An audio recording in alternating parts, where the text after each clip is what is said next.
Sir నమస్కారం. ప్రారంభించుకునే ముందు హ్మ్. నా ప్రాణానికి ప్రాణమైన తెలుగు ప్రేక్షక దేవుళ్ళందరికీ నమస్కారం. అలాగే 48 సంవత్సరాల నుంచి సినిమా ఇండస్ట్రీలో ఉన్న నాకు మీడియా మిత్రులు, మీడియా సోదరులు అనాలి, నేను మిత్రులు అంటాం కాదు, వీళ్ళందరూ కూడా నాతో కొన్ని సంవత్సరాలుగా జర్నీ చేస్తున్నటువంటి వారు. అంటే నేను మీడియాని ఎప్పుడు కూడా నా సొంత ఇల్లులాగా భావిస్తాను. సొంత ఇంటి మనుషుల్లాగా ఉండే మీ అందరికీ హాయ్ చెప్తూ, నాకు చాలా కాలం తర్వాత మంచి అవకాశం దొరికింది. ఇది ఏ ఆర్టిస్ట్కైనా గొప్ప అదృష్టం ఏంటయ్యా అని అంటే మంచి క్యారెక్టర్ దొరకటం.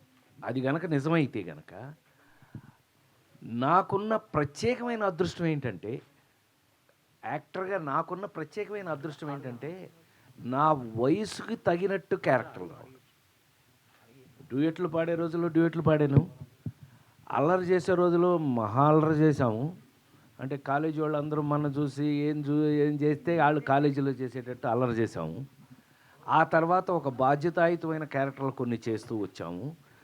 అట్లాగే కామెడీ బేస్ తోటి జీవితం గురించి అనేక రకాలుగా చెప్పాము. అలా చెప్తూ చివరికి వచ్చేటప్పుడు ఆ నలుగురిలో ఎండవల ఆ నలుగురు దగ్గర దాకా వచ్చాం. ఆ తర్వాత మళ్ళీ నేను కల్కి ఇలాంటి సినిమాలన్నీ కూడా చేస్తూ ఈరోజు వరకు మీ అందరి ముందు ఇంకా కూడా ఇవాళ నేను గుండె మీద చేసుకుని షష్టి పూర్తి ఒక అద్భుతమైన క్యారెక్టర్ని మళ్ళీ వయసు ప్రకారం షష్టి పూర్తి అంటే 60 ఏళ్ళకి, నిజ జీవితంలో షష్టిపూర్తి తప్పించుకుని అమ్మయ్య అనుకుని మా పిల్లలకి దగ్గర నుంచి తప్పించుకున్నా. సినిమాలు తప్పించుకోవడం కుదరలా. షష్టిపూర్తి సినిమాలు చచ్చినట్టు చేస్తారు. అంటే మీ అందరి దగ్గర నేను తప్పించుకోకుండా నా షష్టిపూర్తిని ఇంత నాకు అద్భుతమైన సాటిస్ఫాక్షన్ ఇస్తూ ఒక సినిమా చేయటం జరిగింది. ఇంక మీదట మీరు అడగాలి, ఎందుకనంటే మీకేమనిపించిందో వాళ్ళందరికీ అదే అనిపిస్తుందని నాకు తెలుసు కాబట్టి. So please. మీ బెజవాడ, ఇప్పుడు మీ విజయవాడలో ఈ సినిమా ట్రైలర్ లాంచ్ చేయటం, ప్లస్ అక్కడ ఇప్పుడు డెవలప్మెంట్స్ గురించి కానీ, ఇప్పుడు సినిమా ఇండస్ట్రీ గురించి పవన్ కళ్యాణ్ గారు చేస్తున్న దీని గురించి కానీ, వాటి గురించి మీరు ఏం చెప్తారు? 100% ఇది నా ఒక్కడికని కాదు, అందరూ చూస్తున్నటువంటి విషయమే. మేము యాక్చువల్గా రూపేష్ తెలుసు కదా మీకు, ఐడియా ఉంది, ప్రొడ్యూసర్ హీరో తన్ని యాక్చువల్గా రూపేష్ మీకు చిన్న ఐడియా ఉంటే కనుక ఆర్బీ చౌదరి గారి కజిన్. ఆర్బీ చౌదరి గారు అంటే 100 సినిమాలు తీశాడు మన రామానాయుడు గారి లాగా.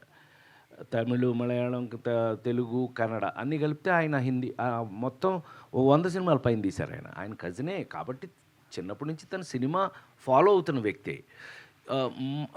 వాళ్ళు నన్ను అడిగినప్పుడు సలహా నాకు అనిపించింది ఏంటంటే, కొత్తగా ఉంటుందనుకుని అమరావతిలో ఫస్ట్ ఫంక్షన్ చేద్దామని వెళ్ళాం. యాక్చువల్గా టు బి వెరీ ఫ్రాంక్, నీకేం చెప్పేదాన్ని నీకు తెలుసుగా, నేను ఎంత ఓపెన్గా మీ అందరితో మాట్లాడతాను, మీ అందరికీ తెలుసు. మనం ఇన్ని సంవత్సరాల నుంచి కలిసి ఉన్నాం మనం అందరం. యాక్చువల్గా అందుకు వెళ్ళాం అబ్బాయి అక్కడికి. అక్కడ ఒక ఫంక్షన్ స్టార్ట్ చేసుకోవాలి అమరావతిలోని. కానీ ఇన్ఫ్రాస్ట్రక్చర్ అమరావతిలో ఇంకా రెడీ కాల.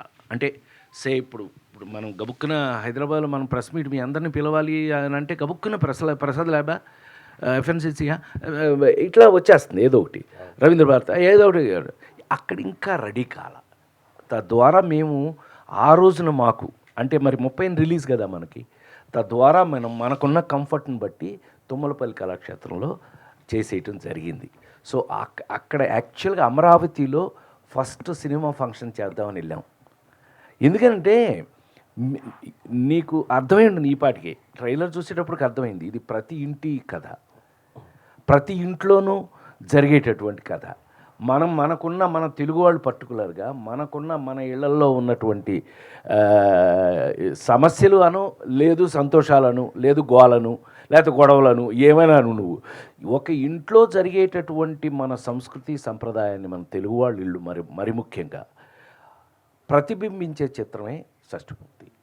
సో అందుకని ఇక్కడ ఎలాగో చేస్తాం, హైదరాబాద్లోనూ వరంగల్లోనూ ఒకటి చేద్దాం అనుకున్నాం. సో అక్కడ ఒకటి చేసి అమరావతిలో ఒకటి చేసి సరదాగా ఇక్కడికి వచ్చి కొత్త రాజధాని కదా అని అక్కడ చేసి ఇక్కడికి వచ్చి చేద్దాం అనుకున్నాం. అందుకని అక్కడ చేయటం జరిగింది.